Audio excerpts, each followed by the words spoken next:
Hey guys, back for day 13 of the 100 Movies in 31 Day Horror Challenge. I got in 4 movies today. I watched Count Dracula's Great Love. I went to bed like at midnight and then got up to pee and ran my foot into a frickin' bathroom door and woke myself up. So I watched this at 2 o'clock in the morning. And it is great.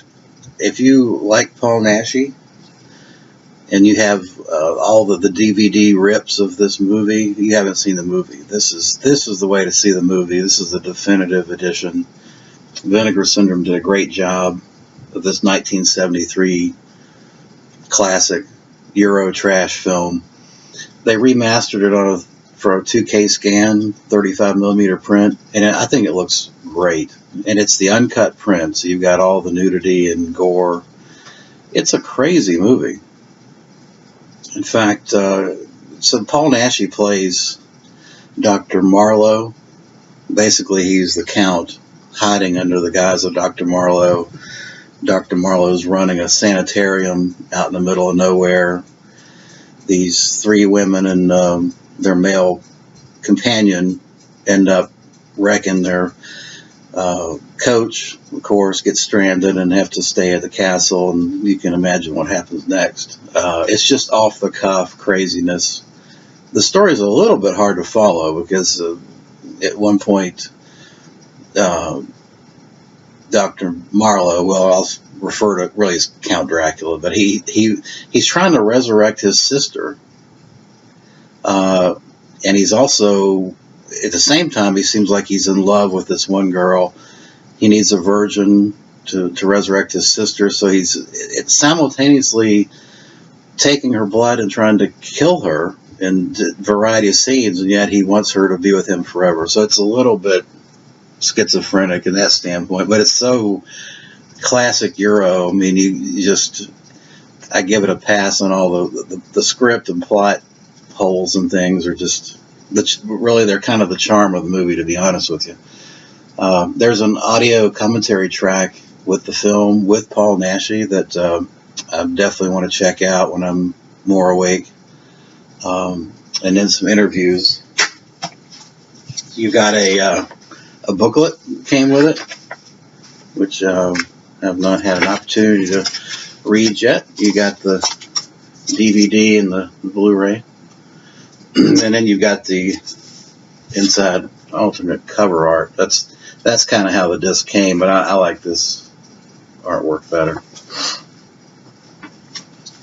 I tell you, if I'm a big Euro horror fan and I love Paul Naschy films, I hope that it's probably too much to ask that each of his films gets this kind of treatment sometime in the future, but that would be fantastic for that to happen. So yeah. 8 out of 10. Then I watched Bloody Birthday. This is a hidden gem from 1981. It's a slasher film about 3 preteen kids that are just devils. I mean, they just have a love of killing. And it's just a kooky, crazy slasher film of the genre that we love and know and love. Yeah, one of the kids has a penchant for using a handgun to kill his victims. The girl in the group, she has kind of a thing for ropes and shooting arrows through people. And then the other kid, he likes to run around like a mini Michael Myers with a knife. So they all 3 have their own idiosyncrasies, but it's a hell of a time and a great film. There's actually a 15-minute documentary on the origins of the slasher film and a couple of audio interviews. Not audio, but they're video interviews. This is a Severin release. No reversible cover art. I love this film. And how I grade slasher films, I have kind of a personal system I came up with based on a film having at least 10 key scenes, set pieces, if you will. And so let me run down those slasher totals a la Joe Briggs for you. You've got one baseball bat to the head right off the get-go. You got one rope strangulation, one shovel to the face. You got one locked kid in a junkyard freezer. You've got one bare-breasted girl dancing in front of the mirror, and that bare-breasted girl was Julie Brown, who, not downtown Julie Brown from MTV, but this is the Julie Brown, the comedian that went on to be like, I think she was on Laverne and Shirley and things like that. One muffled gunshot blast. The kid puts a jacket over the gun and blows the lady away into the back. One junkyard car chase. And then you get another bare-breasted girl that looks like she's a size D. I'm thinking she's a D. In a van.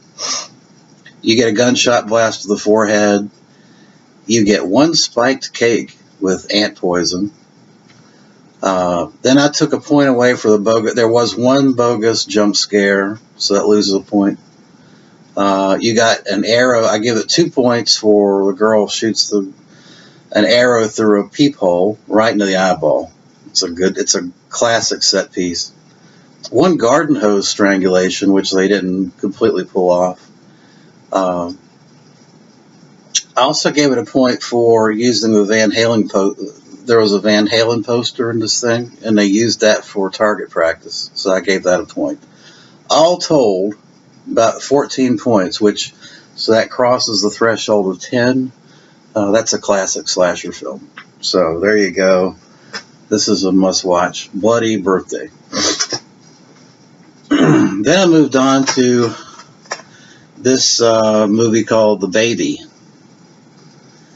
This is a 70s exploitation film directed by Ted Post. And Ted Post was predominantly a TV director, but he did direct Magnum Force and I think Hang 'em High with Clint Eastwood. But this is a very strange film. I don't think it's a horror film. I think it's more of a psychological thriller exploitation film. It's a low-budget 70s exploitation film. What you have is a 20-year-old man that's being raised, and, well, not being raised, he's being kept as a baby. He sleeps in a crib. His mother, played by Ruth Romaine, she kind of was channeling Joan Crawford, keeps her 20-year-old son in just kind of a baby situation. David Mooney, or I think it was under a different name at the time he made the film. He has an audio interview on this. He plays the baby, and the baby has no other name. That's the name, Baby. He did a great job. Apparently, he went to a hospital or some special education school to watch special needs children and how they function. But he pulled off being a baby very good. There's a lot of strange stuff going on here, though. A lot of sexual type stuff, a lot of undercurrents. The film also has a great twist ending. But I don't think I can classify it as a horror film per se. I just think it's a drive-in exploitation film. And it's got kind of the way Ted Post shot it. It was like he shot a TV movie. Everybody's low key and underplays their roles, and I think that hurt the film. For example, I think Ruth Romaine. I think in this kind of film, you needed somebody other than the baby to kind of be over the top with it. And I think Ruth Romaine as the mother, Miss Mahoney, or Marlowe, she should have really. I think this was an opportunity for that. This film could have been a true classic had you had one key character that was just off the cuff crazy. But she played it really, really low beat, downbeat, and I think that that kind of docudrama, matter-of-fact style, I don't know if that was the director because of his TV background or just whatever the result was, it kind of hurt the film, I think. I still think it's a 6 out of 10 type movie, and it's the ending, the twist ending is great. You've got a social worker that's trying to rescue baby. Well, she has her own mental problems, so yeah, it's I enjoyed it. Then I watched The Boy from 2015 on Schiller TV. It's a very forgettable movie in my opinion. I don't even think it's a horror movie. I mean, nothing happens until the last 5 minutes, pretty much. You got a boy of 9 years old with a father that's running a motel by themselves, and he has a growing penchant for death and killing, starting out with animals and kind of working your way up, but it just takes too long and it's just not very interesting. I thought it was kind of dull, so that's 5 out of 10. So that's it for the movies I watched. I did get in today another DVD Blu-ray. Michelob Ultra. The Hills Have Eyes. This is the Arrow release. Look at this box on this thing. This is an awesome, awesome piece of work here. The box is just really sturdy. I wish the cult epic stuff that's been coming out, and that's such a shitty box. I wish it. I mean, this thing, you could beat someone to death probably with this. I didn't. This first time I'm opening it, I didn't realize you got this poster. Let's check the poster out. That's cool. That's pretty freaking cool. I like that. And there's the other side. Now I gotta figure out where I could. I've just run out of space to hang this. I'm gonna have to go. But I love that. That's great. You got a really thick book here.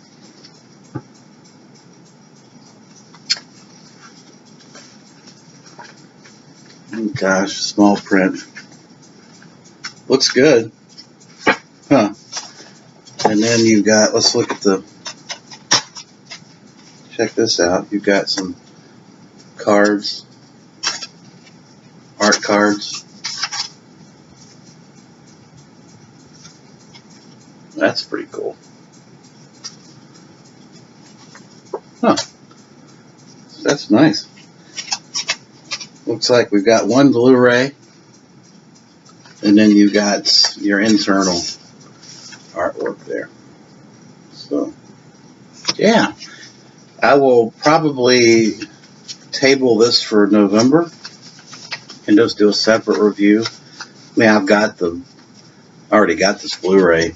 This is obviously another triple dip type deal, but this release kicks ass. I mean, you got to get this. I mean, you got to be up on this, no doubt about it.